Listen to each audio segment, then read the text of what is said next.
Hello friends, I am Sobya Tabassum and welcome you on my channel Let's Study।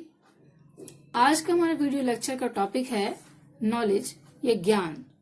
इसको हमने question के form में लिखा है जो एग्जाम में अक्सर पूछा जाता है और आपके एग्जाम में काम आएगा। आपको ये क्वेश्चन कैसे लिखना है, इसका आंसर आपको किस किस तरह से देना है। या अगर यही क्वेश्चन शॉर्ट में रहते हैं कि ज्ञान का प्रकार कितने होते हैं, ज्ञान की विभिन्न विधियां कौन कौन सी हैं उसको प्राप्त करने की, तो इसको आप शॉर्ट में भी लिख सकते हैं। ज्ञान का अर्थ, प्रकार, स्रोत तथा ज्ञान प्राप्ति की विभिन्न विधियों की व्याख्या कीजिए। ये क्वेश्चन है आपका। Explain the meaning, types, sources and methods of acquiring knowledge. Meaning of knowledge, knowledge के क्या मीनिंग है और ज्ञान का अर्थ किसे कहते हैं, किसे कहते हैं ज्ञान या नॉलेज। शिक्षा का प्रमुख उद्देश्य क्या है? ज्ञान प्रदान करना है। जो हम शिक्षा ग्रहण करते हैं वो क्या है, उसका उद्देश्य क्या होता है कि हमें ज्यादा से ज्यादा नॉलेज हो सके, ज्यादा से ज्यादा चीजों को हम समझ सकें, उनकी अंडरस्टैंडिंग बढ़ सके हमारे में। ज्ञान का अर्थ स्पष्ट रूप से उन सूचनाओं का संग्रह है जो किसी वस्तु, परिस्थिति और अनुभव की समझ को विकसित करने में सहायक होता है। ज्ञान का अर्थ स्पष्ट रूप से क्या है? उन सूचनाओं का संग्रह है जो किसी वस्तु, परिस्थिति और अनुभव की समझ को, जो हमें किसी परिस्थिति को, किसी वस्तु को या किसी अनुभव को समझने में सहायक सिद्ध होती हैं, वो सूचनाएं ज्ञान कहलाती हैं। मीन्स हमारे अंदर समझ पैदा करती हैं जो वस्तुओं की या हमारे इस दुनिया में जो कुछ चीजें हैं उन सब के लिए समझ पैदा होती है। जैसे जैसे हमारे अंदर वैसे वैसे हमारा ज्ञान बढ़ता जाता है। ज्ञान समस्त शिक्षा का आधार है। पूरी शिक्षा जो है वो किस पर आधारित है? ज्ञान पर। सब चीजों का हमें ज्ञान एकत्रित होता है, हमारे अंदर समझ पैदा होती है, हम चीजों को जानते हैं, है ना, कि वो क्या है और उसको किस तरह से करना है। तो ये वो सब बातें जब हम पता चलती जाती हैं तो हम शिक्षित होते जाते हैं। ज्ञान सूचनाएं या इंफॉर्मेशन है। ज्ञान को हम इंफॉर्मेशन भी कह सकते हैं। ये सूचनाएं किसी भी वस्तु के बारे में हो सकती हैं जो हमें उस वस्तु की विशेषताओं के बारे में बताती है।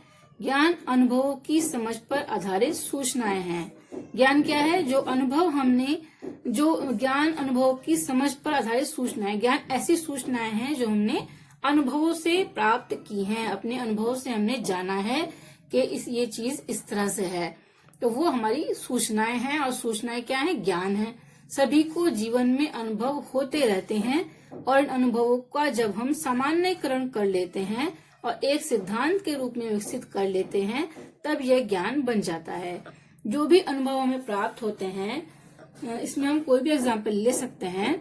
मान लीजिए हम स्कूल जाते हैं, छोटे बच्चे स्कूल जाते हैं, वहां पर क्या पढ़ाई करते हैं वो, तो अब अनुभव से क्या पता चला कि स्कूल में हम पढ़ने जाते हैं, तो ये क्या हो गया? सामान्यीकरण कर लिया कि कोई भी जो बच्चा स्कूल जा रहा है वहाँ पढ़ने जा रहा है, ये सामान्यीकरण है। या कब हम घूमने जाते हैं हिल स्टेशन पर, वहां सर्दी होती है, अब हम 2 बार गए 3 बार गए हिल स्टेशन पर, हम ये पता चल गया कि हिल स्टेशन ठंडे रहते हैं, तो हमने क्या किया? सामान्यीकरण कर लिया कि सभी हिल स्टेशन पर सर्दी होती है। ये सामान्यीकरण हो गया। कहाँ से हुआ सामान्यीकरण? अनुभव से। हमने अनुभव से ही जाना कि अगर हम हिल स्टेशन में जाते हैं वहां हमें गर्म कपड़े लेकर जाने पड़ेंगे और वहां ठंड होती है, और एक सिद्धांत के रूप में विकसित कर लेते हैं, तब वो हमारा ज्ञान बन जाता है, हमें नॉलेज हो गई। ठीक है, ये हमारी नॉलेज बन गई। इसी तरह से और भी बहुत कुछ हम जानते हैं अपने जीवन में और आगे बढ़ते हैं। अकॉर्डिंग टू सॉक्रेट्स का क्या मानना है? Knowledge is power by which things are done. Knowledge एक शक्ति है। नॉलेज एक ऐसी शक्ति है जिसकी सहायता से कोई भी कार्य किया जाना संभव है। किसी भी कार्य को करने के लिए हमें उसकी नॉलेज होनी चाहिए। जब हमारे पास नॉलेज होगी तब भी हम किसी कार्य को कर पाते हैं। अगर हम कोई कार्य करना चाहते हैं, दुनिया का कोई भी काम है, उसके बारे में कोई नॉलेज नहीं है, तो हम उसमें आगे नहीं बढ़ पाएंगे। तो इसलिए ज्ञान क्या है? एक पावर है। नॉलेज एक ऐसी शक्ति है, एक ऐसी पावर है जिससे हम किसी भी काम को कर सकते हैं। तो ये मानना है अकॉर्डिंग टू सॉक्रेट्स का। तो हम देखते हैं अकॉर्डिंग टू कार्ल स्वेबे का क्या कहना है कि knowledge is a capacity to act. कुछ करने की या क्रिया करने की क्षमता ही ज्ञान है। किसी कार्य को कर पाना ही की क्षमता जो है हमारे अंदर, वो हमारा ज्ञान है। अगर हम किसी भी कार्य को सही से पूर्ण कर पा रहे हैं, कंप्लीट कर पा रहे हैं, तो हमें उसका ज्ञान है, हमें उसकी नॉलेज है। ज्ञान शक्ति है, ज्ञान एक पावर है ना, जो नॉलेज है वो क्या है, पावर है। उसके जरिए हम किसी भी कार्य को कर सकते हैं अगर हमारे पास नॉलेज है। ज्ञान कभी समाप्त नहीं हो सकता है। ज्ञान ऐसी चीज है, जो इन्फॉर्मेशन हमारे पास है, नॉलेज हमारे पास है किसी वस्तु की, किसी परिस्थिति से निपटने की, किसी परिस्थिति में जाने की, है ना, तो वो सब क्या है, वो अगर हमने एक बार प्राप्त कर लिया तो उसको समाप्त नहीं होता है, वो हमेशा हमारे माइंड में रहता है कि इस काम को हमें इस तरह से करना है। ज्ञान निरंतर विकसित होता रहता है, और ज्ञान हमारा जो नॉलेज है वो ऐसे है जो हमेशा बढ़ती रहती है, चाहे हम स्कूल जा रहे हों या ना जा रहे हों, कॉलेज जा रहे हों, बुक्स पढ़ रहे हों, ना पढ़ रहे हों, लेकिन हमें कोई ना कोई अनुभव तो प्राप्त होता ही रहता है, जिसकी वजह से हमारी नॉलेज बढ़ती है। टीवी में देखकर, आसपास के लोगों से, आस पड़ोसियों से, दोस्तों से हम बहुत सी नॉलेज प्राप्त करते हैं, तो वो सब हमारे अंदर रहती है और विकसित भी होती रहती है। ज्ञान का स्रोत सूचना है। ज्ञान कहाँ से प्राप्त होती है? हमें सूचनाओं से। सूचनाओं से हमें ज्ञान प्राप्त होता है। सूचना हमें कहीं से मिल सकती है ना, कोई भी, मोबाइल से मिलती है, टीवी से मिलती है, नेट से मिलती है, इंटरनेट से मिलती है, और अपने दोस्तों से मिलती है, आसपास के लोगों से मिलती है, अपने पेरेंट्स से मिलती है, भाई बहनों से मिलती है। जो भी सूचना वो सब ज्ञान हो जाती है। लेकिन ज्ञान सत्य और सबूत पर आधारित होना चाहिए। जो इन्फॉर्मेशन आपको मिल रही है वो सत्य होनी चाहिए, तब वो ज्ञान बनेगी।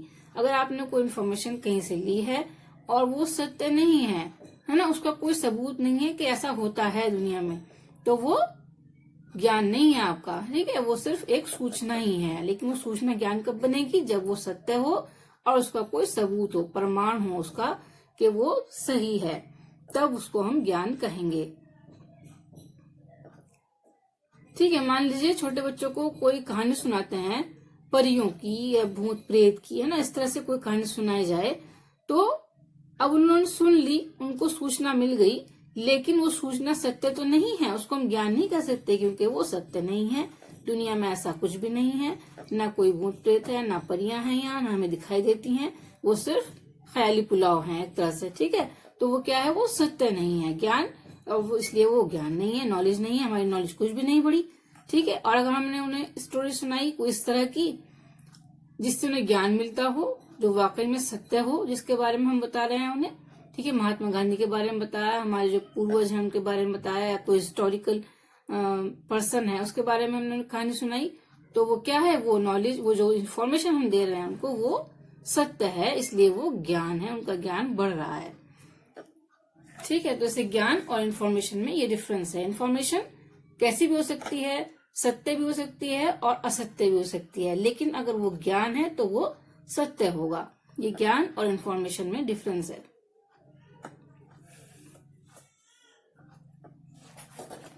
अब देखते हैं हम types of knowledge.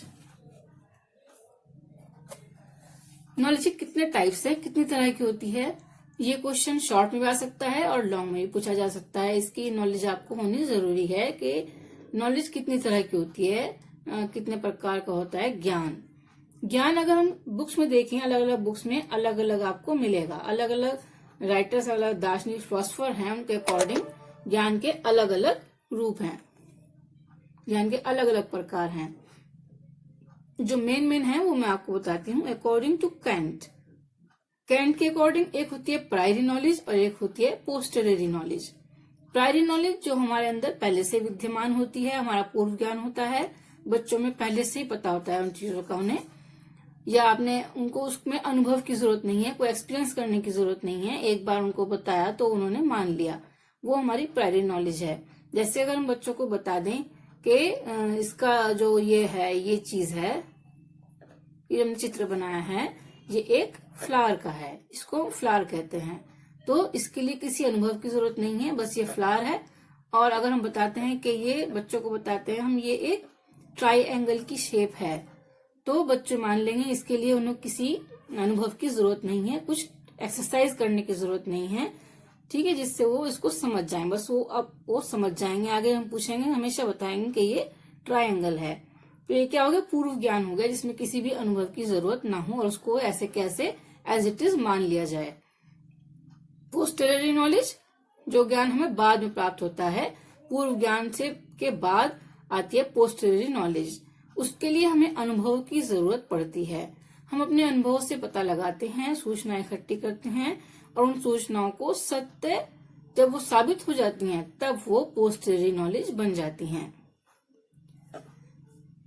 Primary knowledge पूर्व ज्ञान वह ज्ञान है जो अनुभव से प्राप्त नहीं किया जाता। इसका मतलब है कि कुछ निश्चित धारणाएं जिन्हें कोई भी मान सकता है, existing in the mind independent of observation और एक्सपीरियंस, जो एक्सपीरियंस और ऑब्जर्वेशन से स्वतंत्र होती हैं, उनको ऑब्जर्वेशन और एक्सपीरियंस की जरूरत नहीं है, उनको हम प्रायरी नॉलेज कहते हैं। इसके बाद देखते हैं पोस्टेरियरी नॉलेज। यह वह ज्ञान है जो अनुभव से प्राप्त होता है, जो हम अनुभव से प्राप्त करते हैं। यह ज्ञान अनुभवजन्य है जो कि बाद में आया है। ऐसा माना जाता है कि पूर्व ज्ञान पश्च ज्ञान यानी कि पोस्टेरियरी नॉलेज से की तुलना में अधिक विश्वसनीय होता है। ठीक है, इसमें किसी अनुभव की जरूरत नहीं है। अगर हमारी जो पोस्टेरियरी नॉलेज है वो हमने कम अनुभव किया किसी चीज का और उसका ज्यादा अनुभव करने से उसका कुछ और आंसर आ जाता है। हमारे किसी के पास ज्यादा अनुभव है और किसी के पास किसी चीज का कम अनुभव है, ठीक है, तो उसका ज्ञान कम होगा और जो दूसरे के पास ज्यादा अनुभव है किसी काम करने का तो उसका ज्ञान ज्यादा होगा। इस तरह से ये क्या है, ये इतनी विश्वसनीय नहीं है जितनी की प्रायरी नॉलेज है। उसमें क्योंकि अनुभव की जरूरत ही नहीं है, उसमें एज इट इज सबके लिए एक ही है। जो एक चीज अगर ट्रायंगल है तो वो सबके लिए ट्रायंगल है, सर्कल है तो वो सबके लिए सर्कल है, उसमें किसी अनुभव की जरूरत नहीं है। लेकिन जो फॉर्मूलाज है, मैथमेटिकल फॉर्मूलाज हैं या रिसर्च है कोई, ठीक है, जिसको ज्यादा अनुभव होगा उसकी नॉलेज ज्यादा होगी, जिसको कम अनुभव होगा किसी काम करने का उसकी नॉलेज कम होगी, इसलिए इसकी विश्वसनीयता कम है। अकॉर्डिंग टू प्लेटो के अकॉर्डिंग कौन कौन सी होती है? सेंसरी नॉलेज होती है, इंद्रिय जनित जो हमें इंद्रियों से प्राप्त होती है, एक्सपीरियंस बेस्ड नॉलेज जो हमें अनुभव से प्राप्त होती है, बेस्ड ऑन प्रॉपर थिंकिंग जो हमने चिंतन करके प्राप्त की है, सोच समझ के प्राप्त की है, किसी चीज के बारे में सोचा है, उसके बारे में चिंतन किया है और उसके बाद हमने वो नॉलेज प्राप्त की है तो वो चिंतन जन्य ज्ञान होगा। अकॉर्डिंग टू शंकराचार्य के अकॉर्डिंग दो तरह का ज्ञान होता है, अपरा तथा परा, है ना। Knowledge has two types, worldly and spiritual knowledge. Worldly जो सांसारिक चीजें हैं, भौतिक चीजें हैं, उन सब चीजों के बारे में जो हमारी नॉलेज है, जो इन्फॉर्मेशन है हमारे पास, वो हमारा वर्ल्डली नॉलेज है। स्पिरिचुअल नॉलेज जो स्पिरिट के बारे में बताए, आत्मा के बारे में बताए, वो स्पिरिचुअल नॉलेज होगी। ठीक है, इस तरह से परा तथा अपरा ज्ञान होता है। हाँ तो फ्रेंड्स, इसी तरह की और वीडियोस पाने के लिए आप मेरे चैनल को सब्सक्राइब करें और बेल आइकन को प्रेस कर दें, जिससे कि मैं जितनी भी आगे वीडियो बनाती हूँ और क्वेश्चंस की B Ed second year, B Ed first year, UP TET, C TET के बारे में आपको जानना हो, आपको वीडियो लेक्चर चाहिए तो आप मेरे चैनल को सब्सक्राइब कर लें और मेरे जो भी आपको क्वेश्चंस पुटअप करने हों वो आप कमेंट बॉक्स में कर सकते हैं, या आपको किसी और टॉपिक पर वीडियो बनवानी है तो आप लेक्चर चाहिए तो आप उसको कमेंट में मुझे भेजें। और मेरे चैनल को लाइक करना ना भूलें प्लीज और सब्सक्राइब करें। Thank you very much for watching me.